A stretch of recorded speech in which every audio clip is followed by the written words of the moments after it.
62-63 को आन्दोलनको लागि चाहिँ असहमत जनता सडकमा निस्किनु भयो। अनि तपाईले अहिले होली वाइन र क्रिश्चियनिटीको आधारमा बनेको तत्कालीन नेपालका लागि बेलायती राजदूतको संलग्नतामा नेपाललाई क्रिश्चियन राष्ट्र बनाउनु पर्छ, एन्ड्रयू स्पास्कीको संलग्नतामा नेपाललाई क्रिश्चियन धर्मनिरपेक्ष राष्ट्र बनाउनु पर्छ भनेर लेख्दाखेरि अनि नेपाली जनताले आन्दोलन नगरेर के गर्ने? हिजो तपाईका लागि आन्दोलन गरे नेपाली जनता ठीक, अहिले देशको लागि आन्दोलन गरे नेपाली जनता बेठिक। यसकारणले राज संस्थाको पक्षमा तपाईहरु आन्दोलन ल्याउँदै हुनुहुन्छ हैन? जनआन्दोलन निश्चित रूपमा उप प्रधानमन्त्री भएर शपथ ग्रहण गरेको 2 घण्टा बित्दा नबित्दा नेपाललाई बहुल राष्ट्रिय राज्य बनाउनका लागि हामी आएका हौं, नेपाललाई टुक्रा बनाउन हामी आएका हौं र यो उद्देश्य पूरा नहुन्जेल हामी काम गर्छौं।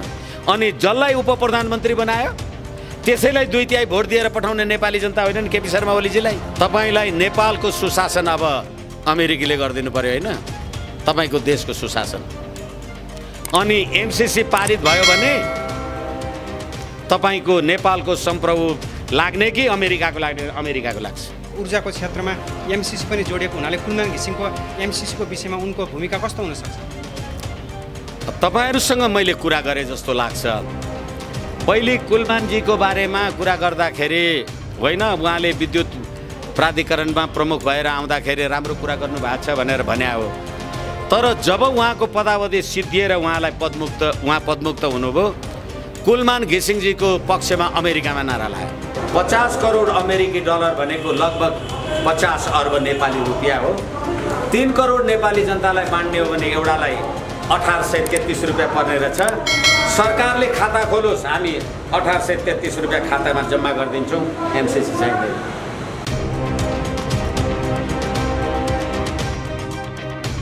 हजुर धन्यवाद, नमस्कार। अब अहिलेको परिस्थितिमा जुन किसिमले तपाईहरुले एउटा मोर्चाबन्दी सुरु गर्नुभएको छ, यसको औचित्य के? जनआन्दोलनको कुरा पनि गर्नुभएको छ नि तपाईहरुले? निश्चित रूपमा वर्तमान राज्य प्रणाली 62-63 को आन्दोलन पछाडि नेपाली जनतालाई सुख शान्ति समृद्धि को चरम सुख नेपाली जनताले पाउँछन् भनेर आजसम्म 62-63 को आन्दोलनदेखि आज 15 वर्ष आइपुग्दा नेपाली जनता छिमेकी राष्ट्रले तुइन खुस्काइदिएर नदीमा बगेर मर्न विवश छन्। त्यही देशका नेपालका नेताहरू त्यही देशको भारतको नयाँ दिल्लीमा गएर बिल्लीसरी 12 बुँदे समझदारीमा सही गर्छन् र नेपाली जनताको सुख शान्ति समृद्धिको बारेमा उपहास गर्छन्। अनि आजसम्म नेपाली जनताले यो वर्तमान राज्य प्रणालीबाट 17,000 नेपाली जनताका हत्याराहरूलाई नेपाली जनताले सडकमा बसेर सलाम गर्नुपर्ने, इन्टरनेसनल क्रिमिनल कोर्ट अफ जस्टिसमा म जान पाएँ भने म त ठुलो मान्छे हुन्छु भनेर भन्ने, अनि म सर्वहारा हुँ, मसँग 1 कट्ठा जग्गा र 3 तोला सुन भन्दा भए केही छैन भन्ने, तर परिवारको उपचार गर्नुपर्दा युरोप र अमेरिका जाने, क्यान्टोनमेन्टमा 17 वर्ष लडेका लडाकुहरूको तलब र भत्ताको सुविधा अर्बौं खानेर स्विस बैंकमा 42 अर्ब नेपाली नागरिकहरूको बैंक डिपोजिट हुने, अनि जनता तुहिनमा चुडिएर मर्नुपर्ने, यो राज्य व्यवस्थाको विरुद्धमा हामीले यो संयुक्त जनआन्दोलन मोर्चाद्वारा यो पद्धति प्रणाली र पात्र प्रवृत्ति र प्रणालीका विरुद्धमा हामीले यो जनआन्दोलनको लागि एउटा मोर्चा गठन गर्ने। समग्रमा हेर्दा फेरि तपाईहरु यो व्यवस्थाको विरुद्ध हुनुहुन्छ र यही व्यवस्थामा टिकेर फेरि मोर्चाबन्दी क्रिएट गर्नुभएको छ हैन? हो त, किनभनेदेखि हरेक नेपाली जनतालाई, हरेक नागरिकलाई विचार र अभिव्यक्तिको स्वतन्त्रता हुन्छ। र फेरि पनि तपाईहरुलाई निवेदन गरौँ, तपाईले एउटा कुकुरलाई नभुक भन्न सक्नुहुन्छ? त्यसैले विचार आवाजको स्वतन्त्रता संसारमा कसैले कसैलाई रोक्न सक्दैन। हिजो 62-63 को आन्दोलन गर्दाखेरि तत्काल कायम रहेको 47 सालको संविधानको विरुद्धको लागि आन्दोलन गर्नुभयो? होइन 62-63 को जनआन्दोलनले पुगेन र नेपालीहरूलाई तपाईँहरू फेरि अर्को जनआन्दोलन किन चाहियो तपाईँहरूलाई? कस्तो राम्रो प्रश्न गर्नुहुन्छ तपाईँहरू भने 62-63 को आन्दोलनको लागि चाहिँ असहमत जनता सडकमा निस्किनु भयो अनि तपाईँले अहिले होली वाइन र क्रिस्चियनिटीको आधारमा बनेको तत्कालीन नेपालका लागि बेलायती राजदूतको संलग्नतामा नेपाललाई क्रिस्चियन राष्ट्र बनाउनु पर्छ, एन्ड्रयू स्पास्कीको संलग्नतामा नेपाललाई क्रिस्चियन धर्मनिरपेक्ष राष्ट्र बनाउनु पर्छ भनेर लेख्दाखेरि अनि नेपाली जनताले आन्दोलन नगरेर के गर्ने? हिजो तपाईँका लागि आन्दोलन गरे नेपाली जनता ठिक, अहिले देशको लागि आन्दोलन गरे नेपाली जनता बेठिक।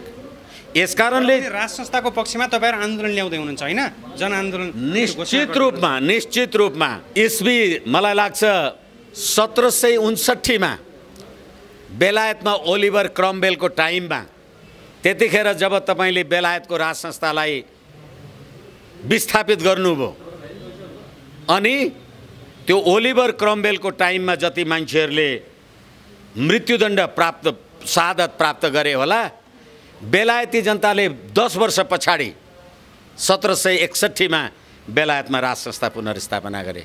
कम्बोडियामा हामीले हेरेका छौँ र संसारका 10 सुखी राष्ट्रहरूमध्ये राज संस्था भएको क्यानाडा पहिलो राष्ट्र हो, सुखी राष्ट्र। तर गणतान्त्रिक संहिता भएका देशहरू पनि त समृद्ध छन् नि त।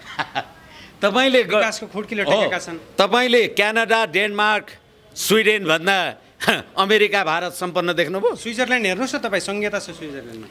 तपाईँ एकछिन मैले सम्पन्न राष्ट्रको पहिलो नम्बरमा डेनमार्क, त्यहाँ राज संस्था छ।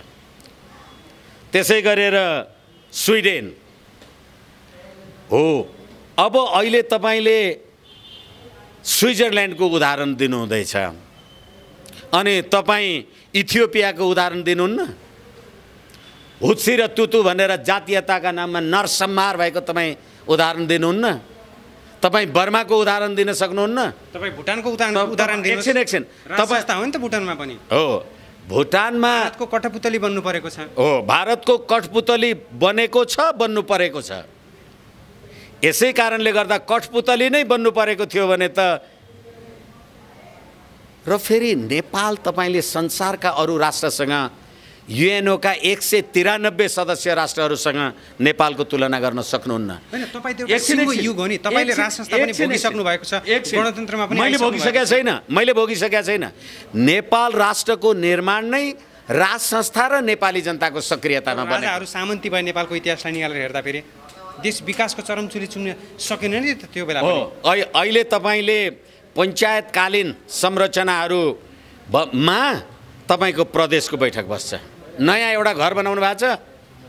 हिजो 36 सालमा 36 सालमा आन्दोलन गर्दा बिजुली निभा भनेर ढुङ्गा हाल्थे, अहिले बत्ती बाल भनेर ढुङ्गा हान्नुहोस् त कतिवटा बल्छ? त्यतिखेर निरङ्कुशता थियो कि प्रजातन्त्र थियो? यसकारणले गर्दाखेरि नेपाली जनताको राजकीय सत्ता र सम्प्रभु सत्ता नेपाली जनताले चाहे। अहिले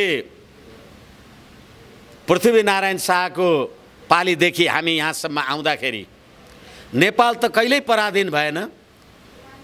तपाईँ 1950 मा स्वतन्त्र भएको, 1947 मा स्वतन्त्र भएको भारतमा अनि सम्प्रभुताको खुट्टा टेकेर प्रणाम गरेर आएर नेपालमा 12 बुँदे लगाउनुहुन्छ होइन? कहाँ गयो तपाईँको स्वाभिमान?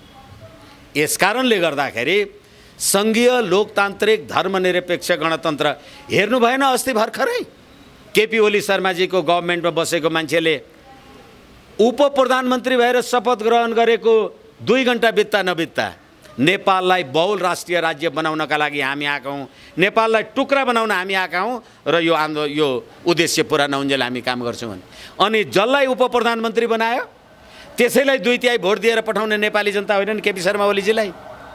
अनि त्यही केपी शर्मा ओलीको मन्त्री परिषदलाई शपथ ग्रहण गराउने विद्यादेवी राष्ट्रपति भण्डारीजी होइन? अनि राजा ज्ञानेन्द्रले जनताको नासो जनतालाई छोडिदिए भने तपाईँ 2 वर्ष बढी प्रधानमन्त्री हुनलाई 17,000 मान्छे मार्न तयार हुनुहुन्छ।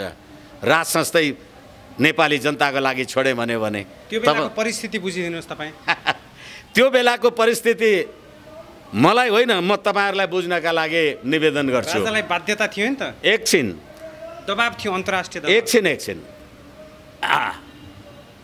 12 बुँदे समझदारी गर्दा मङ्सिर 7 गते त्यतिखेर त्यो समझदारीको रोहबरमा बस्ने जेम्स एफ मोरियार्टी अमेरिकाको लागि नेपालको राजदूत उनले भनेका थिए यो आन्दोलनलाई राजाले सम्बोधन गरेन भने नेपाल अनन्त पीडामा बस्छ भनेको थियो। अहिले के भएको छ?